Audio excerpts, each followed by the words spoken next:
Hi, my name is Guy Wallace, and in this packed video short, we're going to discuss performance tests, a key element of the PACT processes for training and development. PACT is an acronym. It stands for Performance-Based, Accelerated, Customer and Stakeholder-Driven Training and Development of Any Blend. Performance tests measure the performer's ability to perform, the ability to produce outputs by performing tasks to stakeholder requirements. And those stakeholder requirements can reflect both the process, the tasks performed, as well as the stakeholder requirements for the outputs, the products produced.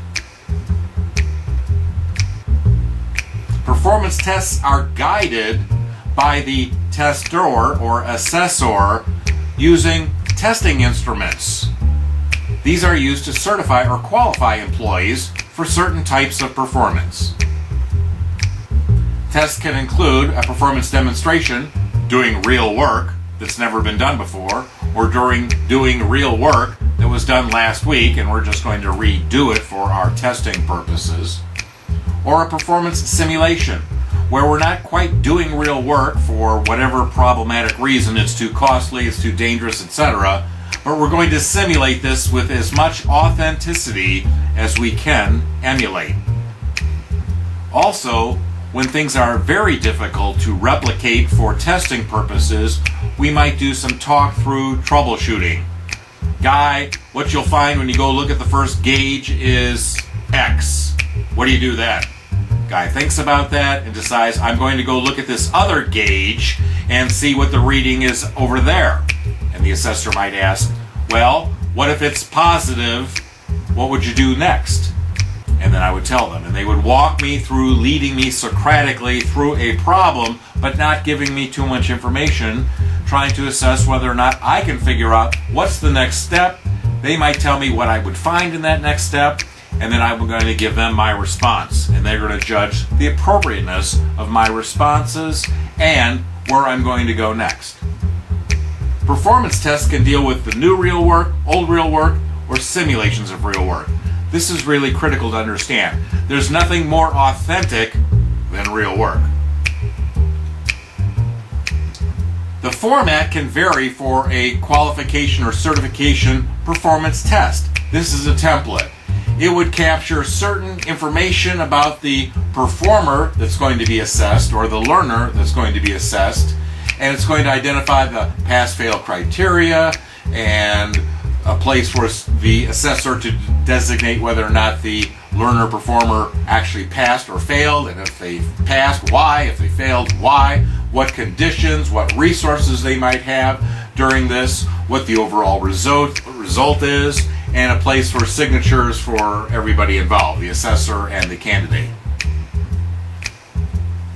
A part of this particular format would be, here are the performance steps we're expecting, here are the things we're going to check for as the performer goes through the certification and qualification steps, and a place for the evaluator to take notes.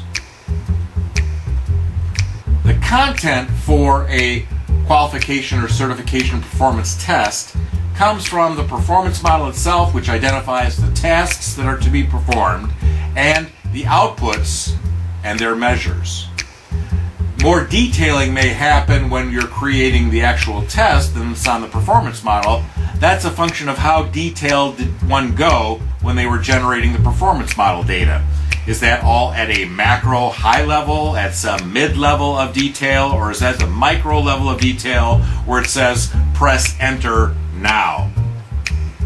Same thing with the enabling knowledge and skills and the level of detail captured there.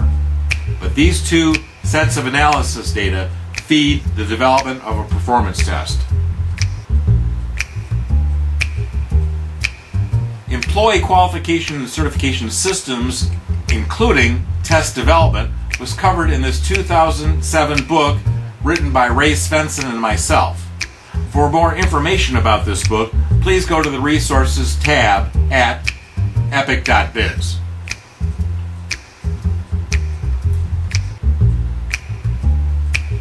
Qualification and certification systems and tests can be used for many purposes. It can be part of a recruiting and selection process. It can be part of a training and development process. It can be part of a performance review and feedback process. It can be tied to a pay progression program where the ability to perform, the capability to perform, is what the organization might be willing to pay for, not reflecting on what one did in the past, but what one is capable of doing should the need arise.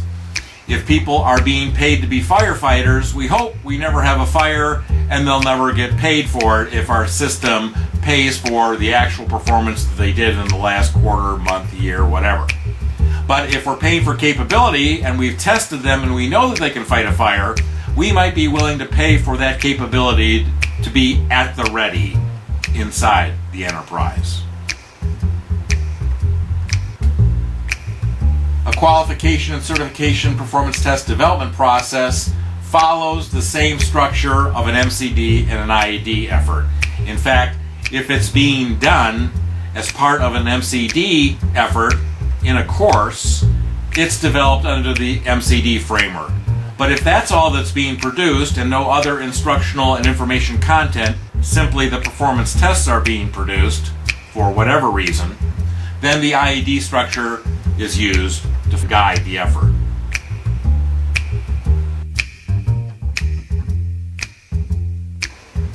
I've been practicing, publishing, and presenting on these methods since 1982. My recent book, Six Pack, covers all of this in great detail.